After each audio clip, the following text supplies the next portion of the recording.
साथियों यदि आप 10th क्लास में हैं तो आपके लिए जबरदस्त टॉपिक चल रहा है। क्लास 10 की हमने सीरीज निकाली जो कि हमने प्लेलिस्ट का नाम रखा है टारगेट ऑन 95 प्लस। यदि आप हिंदी बोर्ड से हैं और 95 प्लस मार्क्स लाना चाहते हैं तो आपके लिए वीडियो और पूरा चैनल साथ साथ में जो प्लेलिस्ट हम क्लास 10 की निकाल रहे हैं वो आपके लिए जबरदस्त रहने वाली है। आज हम बात करेंगे जो हमारा टॉपिक है उन पे क्या क्या बात करेंगे, उपचायक, अपचायक, संचारण और संचारण से हानियां, लाभ और विकृत गणिता की इनकी बात करने वाले हैं। और हमने पीछे वाली वीडियो में आपके लिए लगभग 10 जो है वो इंपोर्टेंट अपक्रिया बताई थी। अगर आप वो अपक्रिया देखते हैं तो 100% एग्जाम में उनमें से 4 अपक्रिया आपके सामने दिखाई देंगी। इतनी बात क्लियर हो गई। अब देखिए हम बात करते हैं कि उपचायक क्या होता है। उपचायक से पहले अगर आप इस वीडियो पे पहली बार आए तो मेरे भाई प्लीज आप पीछे वाली वीडियो पे जाइए, उस वीडियो को वॉच करिएगा। वहां पर आपको उपचयन और अपचयन दोनों चीजें बहुत क्लियर होंगी। कहना भैया क्यों हम उपचायक यहाँ समझ सकते हैं, बिल्कुल समझ सकते हैं। उससे पहले जो यहाँ पर शब्द आ रहा है यहाँ पर उपचयन, इसको समझने के लिए आपको पीछे वाली वीडियो वॉच करनी पड़ेगी। यहाँ पर शब्द आ रहा है अपचयन, क्या आ रहा है अपचयन,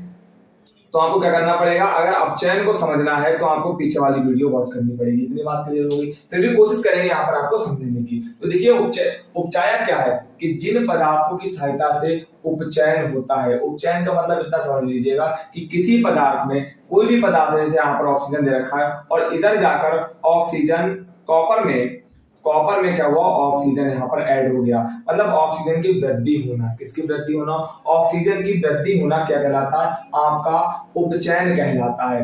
तो वो सब क्या कहलाता है, सारे उपचायक कहलाते हैं। फिर से देख लीजिएगा हमने क्या बताया कि जिन पदार्थों की सहायता से उपचयन होता है उपचायक कहलाते हैं। अब कौन कौन से पदार्थ जो है वो दूसरे पदार्थ में मिलते हैं जाके, जैसे ऑक्सीजन हमने आपको बताया ऑक्सीजन हो गया, और आपका क्या हो गया ओजोन मिलेगी, क्लोरीन मिल जाएगी, ब्रोमियम, आयोडीन, सल्फर डाइऑक्साइड, इस तरह के तमाम जो है पदार्थ होते हैं जो क्या करते हैं, जो यहाँ पर उपचायक का काम करते हैं। इतनी बात क्लियर हो गई। अब बात करते हैं अपचायक की। अपचायक से पहले हम समझेंगे अपचयन क्या होता है। तो अपचयन ये होता है कि जैसे ऑक्सीजन की कमी क्या होना, जैसे यहाँ पर हमने क्या कहा है कि आपका कॉपर ऑक्साइड है और इधर जाकर कॉपर आपका अलग हो गया, ऑक्साइड आपका किसी और तत्व के साथ जाकर मिल जाएगा। तो यहाँ पर क्या था, यहाँ पर मेरे भाई कॉपर में CO लगा था और यहाँ पर कॉपर में O गायब हो गया। इसको हम क्या बोलेंगे, इस तरह के पदार्थ को, इस तरह के हम तत्व को क्या बोलते हैं, इस तरह के तत्व को हम बोलते हैं अपचायक। इतनी बात क्लियर। तो अपचायक कौन कौन से होते हैं, आपका हाइड्रोजन हो गया,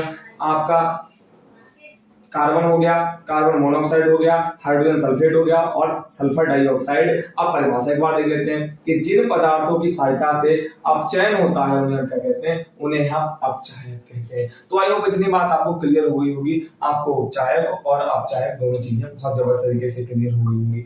अब बात करते हैं संचारण की। तो संचारण मेरे भाई इतना समझ लीजिएगा, जैसे साइंस में संचारण कहते हैं, अगर हम आपकी दैनिक जीवन में बताएं कि जैसे लोहे पे आपने देखा होगा क्या आ जाती है, जंग लग जाती है, तो जंग को ही हम क्या कहते हैं साइंस में संचारण कहते हैं। इतनी बात क्लियर हो गई। तो इसकी परिभाषा क्या हो जाएगी, परिभाषा कि जब कोई धातु में क्या क्या हो जाएगा, जैसे आपका Fe हो गया, लोहा हो गया, आपका कॉपर हो गया, है ना, ये क्या है, सारे धातुएं हैं, अपने आसपास नमी आदि के संपर्क में आती हैं। आपने देखा होगा कि आप लोहे को अगर खुले में छोड़ दें तो क्या होता है, उस पर पानी पड़ता है, ओस पड़ती है, कोरा पड़ता है, तो उसमें क्या है, जंग लग जाती है। तो संपर्क में आती है तो वह संचरित हो जाती है। संचरित होने की प्रक्रिया क्या कहलाती, आपकी ये संचारण कहलाती है। हम चेक कर लें क्या फ्रेम में आ रहा है, हाँ बहुत जबरदस्त। इतनी बात क्लियर हो गई। अब बात करते हैं संचारण से हानियां क्या क्या रहती हैं। हानियां एक बार देख लीजिए, महंगी वस्तुएं जैसे आपका लोहा हो गया, कॉपर हो गया, से वस्तुएं अनुपयोगी हो जाती हैं। अब लोहे में जंग आ जाएगी,